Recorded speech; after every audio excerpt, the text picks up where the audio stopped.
If you have ever felt kind of confused by the sheer scale of the lore, the overlapping timelines, or all those ancient names that get dropped, don't worry, we are going to fix that right now. Step by step, I'm going to break down 10,000 years of blood, magic, and absolute conquest, so you can truly master this narrative.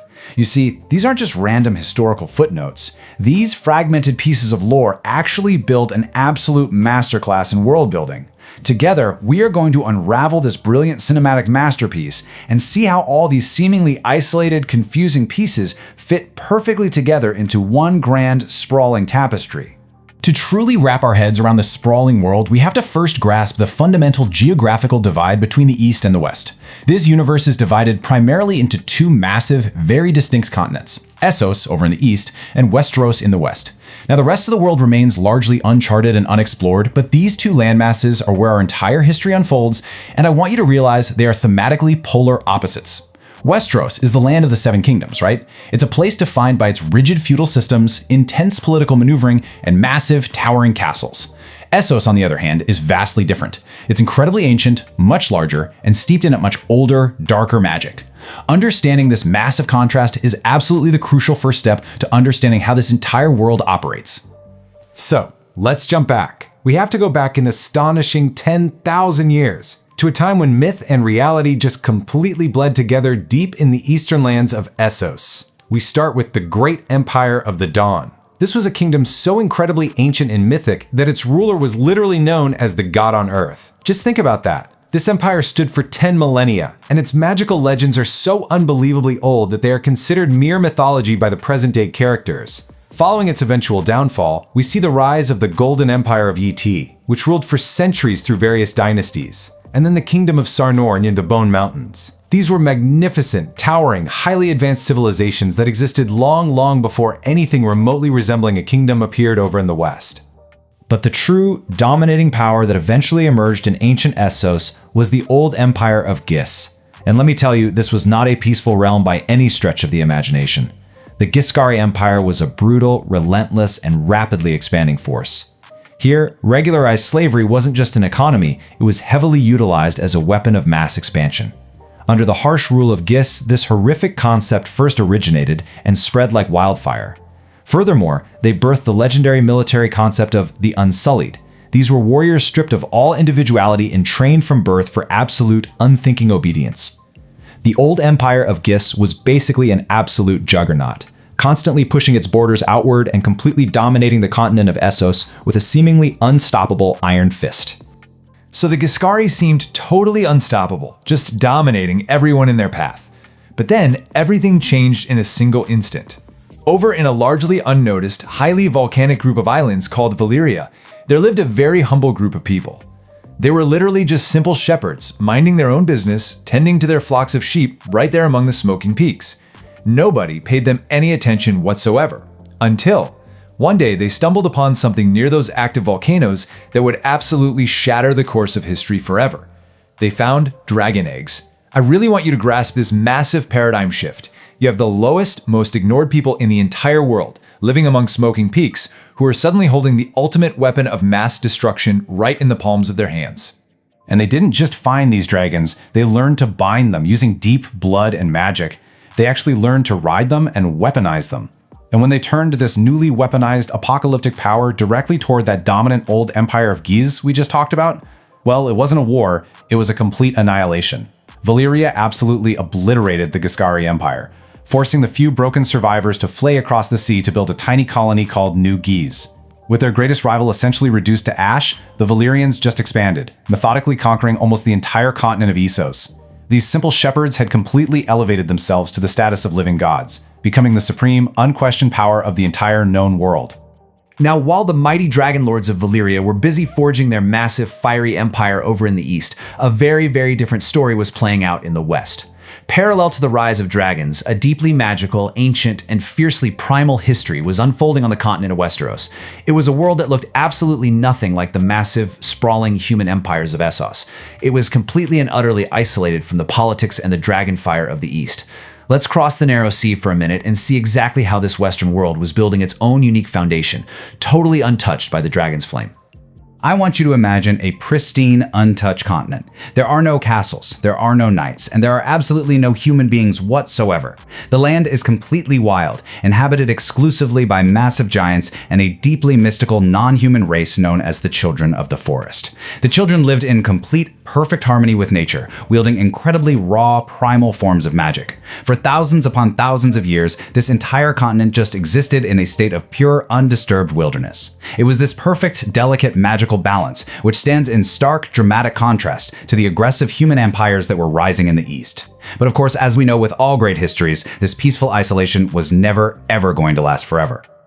About 10,000 years ago, humans, specifically known as the First Men, crossed over from Essos.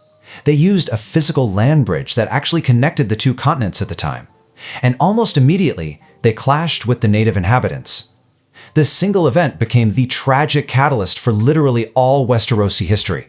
Because the First Men simply didn't understand this deeply rooted nature magic, their immediate reaction upon seeing the sacred weirwood trees of the children, which actually had literal faces carved right into the bark, was to ruthlessly chop them down. They honestly believed they were being spied upon by these trees. This blatant destruction of the sacred groves sparked an incredibly grueling, bloody war that lasted for 2 solid millennia. In retaliation, the children even used their immense magic to violently shatter the land bridge, desperately trying to stop the endless tide of humanity from invading their home. As this 2,000-year war raged on and on, the Children of the Forest found themselves facing total extinction at the hands of the encroaching First Men. So desperate for survival, they turned to a profoundly dark magic. They literally engineered the ultimate weapon to fight the humans, the White Walkers. But it was a catastrophic miscalculation. They created a massive threat that they ultimately couldn't control. The White Walkers turned on everyone. Think of it like a biological weapon gone horribly, horribly wrong. This unleashed a terrifying, apocalyptic era known as the Long Night. This was a devastating period of endless darkness, freezing winter, and an absolutely unstoppable army of the dead marching across the continent, slaughtering every single living thing in its path. To survive this absolute world-ending nightmare, the bitterest of enemies had to unite. The First Men, the Giants, and the remaining Children of the Forest forged a desperate historic alliance. Fighting side by side in the pitch blackness, they slowly, painfully managed to push the White Walkers far up to the freezing north. And to ensure this apocalyptic threat could never ever return, a legendary figure named Brandon the Builder constructed a colossal wall. I really want you to appreciate the monumental, magical engineering required here. We are talking about a 700-foot tall barrier of solid ice stretching across the entire width of the continent. This monumental structure was specifically designed to permanently separate the realms of men from the frozen, deadly wastes of the far north. It stood as the ultimate protector of the living realm. However, we have to remember the deeply tragic, often completely overlooked consequence of building that Great Wall. Because when that ice was raised up, not everyone made it to the southern side in time. Countless First Men were left arbitrarily trapped on the wrong side of the border, stranded in the brutal, freezing wastes of the true north. They were entirely cut off from the rest of humanity, basically left for dead, and forced to survive in one of the harshest, most unforgiving environments imaginable. Over the centuries, these abandoned descendants evolved into the hardened, fiercely independent people we now know as the wildlings. They belong to no kingdom, they bend the knee to absolutely no lord, and they view the people south of the wall with a deep, and honestly, a deeply justified resentment. Now, let's pull back for a second and look at how these two very separate worlds begin to finally collide. While Westeros spent centuries recovering from the Long Night, slowly carving itself into 7 distinct, warring kingdoms through endless politics and minor invasions, a singular, world-altering event was brewing back east. Over in the majestic, dragon-ruled empire of Valyria, among the many powerful dragon lord families were the Targaryens, and a young girl from this family, Daenerys Targaryen, experienced a vivid, terrifying prophetic dream. It's a brilliant stroke of narrative irony, really, that a simple dream inside a young girl's head would eventually dictate the fate of millions of people across 2 whole continents. This single vision would become the exact pivot point upon which the entire future would turn. Daenerys awoke from her dream with a horrifying absolute certainty. She simply said, "The doom is coming for Valyria." She vividly foresaw the total apocalyptic destruction of her magnificent homeland. Now, the truly remarkable thing here is that her father actually believed her. Instead of just brushing it off as a nightmare, the Targaryen family made the incredibly drastic decision to pack up their entire household, gather up their dragons, and completely abandon the greatest empire the world had ever seen. They fled all the way across the narrow sea to a gloomy, rocky, volcanic outpost right off the coast of Westeros called Dragonstone. To all the other dragon lords back in Valyria, they looked like absolute cowards running from shadows. But in reality, they were absolute visionaries. Because, as it turns out, her dream was absolutely right. 12 years later, a massive volcanic cataclysm, an event known only as the Doom, violently ripped the entire Valyrian peninsula apart. Every single other Dragonlord family and all of their dragons were instantly wiped off the face of the earth. The resulting power vacuum over in Essos was just immense. Out from beyond the Bone Mountains, the fierce Dothraki horse hordes swept across the now ruined mainland, easily conquering the scattered remnants of the Valyrian Empire. Meanwhile, the Targaryens, who are now the absolute last surviving Dragonlords in existence, just sat quietly on Dragonstone. They didn't rush in. For over a century, they simply sat there and bided their time. This absolute silence and isolation builds incredible narrative tension as they preserve their strength and their dragons while the entire world around them burned and reset itself. After generations of this silent waiting, a highly visionary leader named Aegon Targaryen, alongside his two sister wives, finally turned their collective gaze westward. They completely ignored the smoking ruins of Essos. Instead, they looked directly toward the 7 fractured kingdoms of Westeros. They launched a swift, incredibly violent invasion. And let me tell you, this invasion was entirely asymmetrical warfare. With just 3 massive, terrifying, full-grown dragons, Aegon brought almost the entire continent to its knees. Traditional medieval armies were utterly powerless against them. Kings were burned alive inside their own castles, massive fortresses were literally melted into slag, and ancient armies were routed in minutes. In just 2 short years, Aegon conquered 6 of the 7 kingdoms, with only the harsh desert realm of Dorne successfully resisting the dragonfire. To physically and permanently cement his ultimate authority over this newly united massive realm, Aegon did something incredibly symbolic. He didn't just accept the verbal surrender of his enemies, he demanded their actual weapons. He gathered up the thousands of swords from all the lords and kings who had yielded to him on the battlefield, piled them all up, and used the fire of his greatest dragon, Balerion the Black Dread, to melt them together. That is how he forged the imposing, razor-sharp Iron Throne in his newly established capital city of King's Landing. It's a throne that literally cuts those who sit on it. It serves as a constant, intensely uncomfortable physical reminder to the entire continent of exactly what the price of defiance is, and that absolute power is inherently dangerous. So the Targaryens rule supreme. They have the throne, they have the continent. But there is a crucial historical truth we have to understand here. The greatest, most lethal threat to a dragon is always another dragon. Several generations into their reign, the Targaryen family, completely flush with unrivaled power and a sky full of dragons, violently turned on each other. A deeply bitter, devastating civil war erupted over a dispute regarding exactly who was the rightful heir to the Iron Throne. It was an absolutely brutal internal conflict, tearing the family, the realm, and the skies themselves apart. This is the infamous era of the Dance of the Dragons. It proves that when a single family controls ultimate unchallenged power, the only thing that can possibly destroy them is their own blood. And the gravity of this moment absolutely cannot be overstated. This brutal civil war resulted in the tragic, violent death of nearly all of their dragons. The majestic beasts literally ripped each other apart in the skies above Westeros. And the crazy thing is, the few dragon eggs that remained afterward, they mysteriously failed to hatch, eventually turning as hard as stone. Just like that, the Targaryens were abruptly stripped of their greatest magical weapons. The very magic that had originally made them literal gods among men just evaporated, leaving behind a severely crippled dynasty. They completely lost their magical supremacy, which forced them to rely purely on complex, highly fragile political maneuvering to try and hold on to a realm that, deep down, secretly despised them. Now, without their dragons to enforce their will, the next several centuries marked a painfully slow, agonizing decline for the ruling dynasty. They faced constant, bitter internal strife. Most notably, they had to fight the Blackfire rebellions, where legitimized bastard branches of the family repeatedly rose up to try and claim the throne in incredibly bloody wars. They did manage one massive political victory during this time, however. They finally brought the stubbornly independent Final Kingdom, Dorne, into the fold.